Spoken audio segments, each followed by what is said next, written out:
Assalamualaikum warahmatullahi wabarakatuh. Selamat pagi anak-anak sekalian. Oke, pada kesempatan kali ini materi kita yaitu sudah masuki bab 4 ya anak-anak ya. Oke, mudah-mudahan di bab 4 ini materinya tidak banyak ya. Mudah-mudahan cepat juga terselesaikan sehingga nanti pada waktu akhir pada materi bisa kalian mengikuti penilaian akhir semester ya dengan baik dan nilainya juga bagus. Seperti biasa, tolong siapkan alat tulisnya. Materi kali ini tidak banyak ya. Tolong disiapkan alat tulisnya gitu. Jaga kesehatan tetap ya, protokol kesehatan digunakan. Mudah-mudahan kalian semua dalam kondisi sehat walafiat. Oke anak-anak sekalian, langsung saja kita masuki materi kita dan jangan lupa berdoa terlebih dahulu ya. Oke, berdoa dimulai. Bismillahirrahmanirrahim.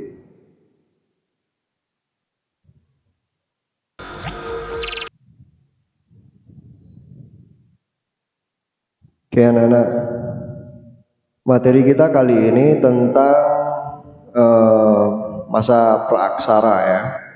Nah ini kalau kalian lihat di sini, ini kehidupan manusia pada masa praaksara ya.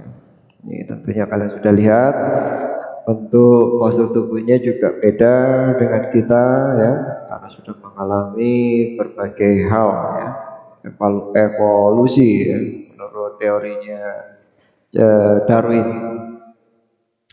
Oke, tujuan kita belajar kali ini yaitu supaya kalian semua mengetahui dan dapat menjelaskan kehidupan manusia pada masa praaksara. Oke.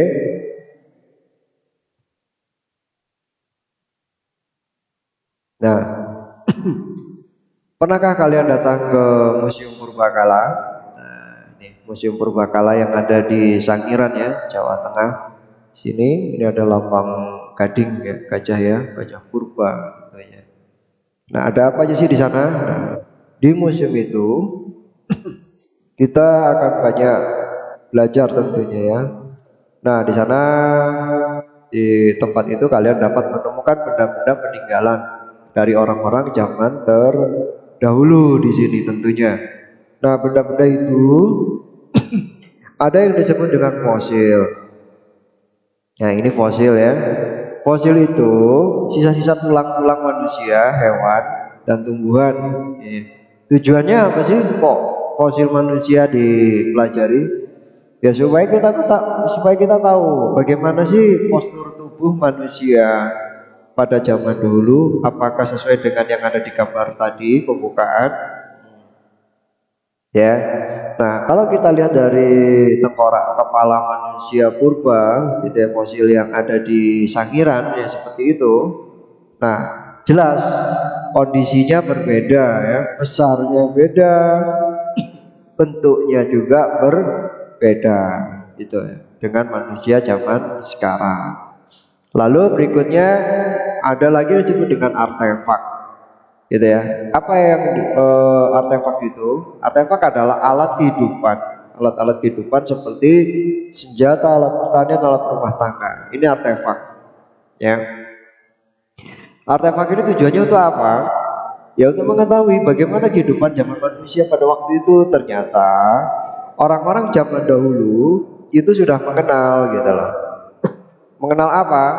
Ternyata mereka sudah tahu apa yang bagaimana cara membuat obat-obatan gitu ya, obat-obatan herbal.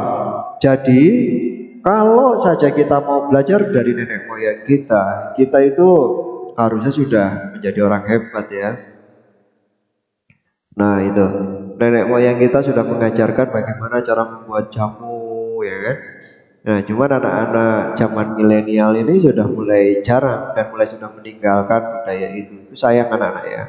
Sebetulnya dengan obat-obatan herbal itu banyak sekali membantu kepada kita. Dengan obat-obatan herbal itu tidak berdampak negatif gitu ya. Nah, proses penyembuhannya pun baik, semuanya baik gitu loh. Justru yang berbahaya itu kalau kita menggunakan obat-obatan yang sekarang ya rasanya manis kalau sirup kan, nah kalian suka yang itu. Kalau jamu rasanya pahit, padahal kalau obat-obatan itu menggunakan bahan kimia yang pasti akan ada dampaknya, beda dengan yang herbal gitulah Nana. Jadi obat-obatan herbal ini sudah ada dari zaman nenek moyang ya. Jadi sebetulnya bangsa kita itu bangsa yang hebat, bangsa yang cerdas gitu ya. Nah ini bukti-bukti kalau bangsa Indonesia adalah bangsa yang hebat dan cerdas. Semakin kita pelajari sejarah, nanti kamu akan tahu betapa hebatnya nenek moyang kita gitu ya. Nah, Bapak sampaikan tidak banyak-banyak, sedikit-sedikit saja. Oke, ada pula yang berupa tulisan. Nah, ini udah zaman, bukan zaman praaksara lagi ya. Ini sudah zaman aksara. Setelah mereka mengenal tulisan, mereka itu menuliskan gitu loh. Menuliskan. Nah, ini peninggalan-peninggalan zaman aksara. Gitu ya. Beda praaksara dengan aksara. Oke, kita akan pelajari lebih lanjut. Nah, sekarang kita akan mengenal masa praaksara terlebih dahulu ya. Sebelum mempelajari tentang kehidupan masyarakat Indonesia pada masa praaksara, kita harus memahami apa sih maksudnya praaksara ini gitu. Praaksara berarti pra itu berarti kan sebelum, ya kan? Aksara itu tulisan. Jadi kita akan mempelajari gitu loh manusia atau masyarakat Indonesia yang ada di Indonesia nih pada zaman itu gitu loh. Zaman belum mengenal tulisan, seperti apa kehidupannya. Kita akan pelajari nanti. Ternyata mereka walaupun zaman praaksara mereka sudah hebat gitu ya. Nanti ke sana kalian akan lebih tahu gitu ya. Oke. Begitu juga kapan masa praaksara ini dimulai dan kapan masa praaksara ini berakhir. Masa praaksara ini dimulai yaitu pada saat manusia ini mulai ada di muka bumi gitu loh. Itu dimulainya masa praaksara gitu. Nah, setelah manusia mengenal tulisan, disitulah maka praaksara berakhir. Jadi dulu mana praaksara sama aksara? Duluan praaksara tentunya. Oke. Nah, sekarang berakhirnya masa praaksara di setiap bangsa itu berbeda-beda. Misalnya bangsa Mesir dan Mesopotamia, mereka itu mengenal tulisan kira-kira 3000 tahun sebelum Masehi. Artinya mereka mengenal tulisan pada masa praaksara yaitu 3000 tahun sebelum Masehi. Jadi duluan orang-orang sana gitu loh.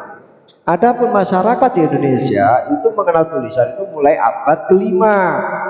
Gitu, mulai memang tertinggal kita. Hal ini diketahui dari mana? Dari adanya yupa. Yupa itu apa? Batu tertulis yang tadi itu Bapak sampaikan, ada batu tertulis tuh yupa. Itu ada di Kutai. Terus batu tertulis juga yang ada di peninggalannya Kerajaan Tarumanegara itu kan, yang ada di daerah Bogor. Ya. Oke, nanti semakin ke sana kalian akan semakin tahu. Nah, itu anak-anak, Bapak tidak panjang lebar, hanya sampai di sini dulu ya. Gitu. Nanti kesananya akan lebih panjang. Oke. Tugas kalian yang pertama adalah buat kesimpulan dulu dari materi Bapak ini. Sebab nanti kalau Bapak terangkan lebih panjang kali lebar, kalian tidak mengerti gitu ya, juga repot kan gitu. Nah, itulah anak-anak ya. Oke, yang pertama tugas kalian adalah membuat kesimpulan dari materi Bapak ini. Itu saja. Dikirimkan seperti biasa ya. Oke, anak-anak, Bapak rasa cukup. Terima kasih. Wassalamualaikum warahmatullahi wabarakatuh.